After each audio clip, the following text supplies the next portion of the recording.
కన్నడ నటి రాజకీయ నాయకురాలు రమ్య చిక్కుల్లో పడ్డారు. పాకిస్తాన్కు అనుకూలంగా ఆమె వ్యాఖ్యలు చేయడం కలకలం రేపింది. రమ్య వ్యాఖ్యలపై హిందూ సంఘాలు తీవ్ర స్థాయిలో మండిపడ్డాయి. రమ్య మాత్రం తన వ్యాఖ్యలను సమర్థించుకున్నారు.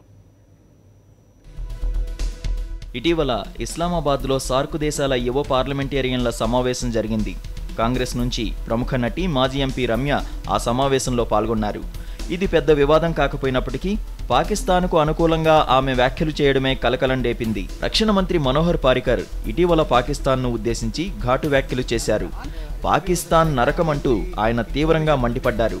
ఈ వ్యాఖ్యలను రమ్య తప్పుబట్టారు. పారికర్ వ్యాఖ్యలను తాను సమర్థించబోనన్న ఆమె పాకిస్తాన్ నరకమేమీ కాదన్నారు.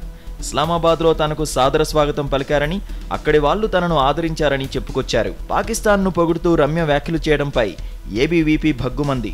బెంగళూరులో ఏబీవీపీ కార్యకర్తలు ఆందోళన చేశారు. ఆమె క్షమాపణ చెప్పడమో లేదా దేశం విడిచి వెళ్లిపోవడమో చేయాలని డిమాండ్ చేశారు. కూర్గుకు చెందిన న్యాయవాది విఠల్ గౌడ కోర్టుకెక్కారు. సోమవారపేట కోర్టులో సిఆర్పిసి సెక్షన్ 200 కింద ఆయన ఓ ప్రైవేటు ఫిర్యాదును దాఖలు చేశారు. పాకిస్తాన్ను పొగుడుతూ భారతీయులను రెచ్చగొట్టేలా రమ్య వ్యాఖ్యలు చేశారని ఆయన ఆరోపించారు.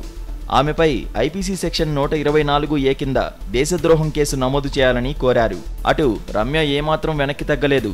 తాను క్షమాపణ చెప్పే ప్రసక్తే లేదని ఆమె తేల్చి చెప్పారు. This particular incident, well, I think it's really sad, but this is the state of affairs in this country today. Sedition is being slapped against anyone and anybody who's entitled to an opinion, which shouldn't be the case actually. And I feel really sorry for the people who are misusing this law as well. I think that as an individual, I should be allowed to air my express my thoughts or my feelings or my opinions, and I think that the BJP government is trying to curb that. Congress నాయకత్వం రమ్యకు బాసటగా నిలిచింది. ఆమె తన అభిప్రాయాలను మాత్రమే చెప్పారని వెనకేసుకొచ్చింది. రమ్య వ్యాఖ్యలపై BJP ఆగ్రహం వ్యక్తం చేసింది. స్వేచ్ఛగా అభిప్రాయాలను వెల్లడించే హక్కు ఉన్నప్పటికీ ఉగ్రవాదానికి అడ్డాగా మారిన పాకిస్తాన్ను పొగడడం తగదని మందలించింది. देखिए, बहुत सारे लोग हैं जो सेंसेशनल कमेंट्री देते हैं. मैं मानती हूं कि हर एक व्यक्ति अपनी राय मत रख सकते हैं, लेकिन पाकिस्तान को लेके ये समझना जरूरी है कि आतंकवादियों और आतंकवादी संगठन जिस ढंग से शरण ले रहे हैं पाकिस्तान में, उसको आप नजरअंदाज नहीं कर सकते हैं. और ये भारत नहीं कह रहा है, अंतर्राष्ट्रीय वर्ल्ड कम्युनिटी कह रहा है. और जो राम्या जी को इतना ही प्यार है पाकिस्तान से, तो उनको उनके कुत्ते भी लेके पाकिस्तान जा सकती है.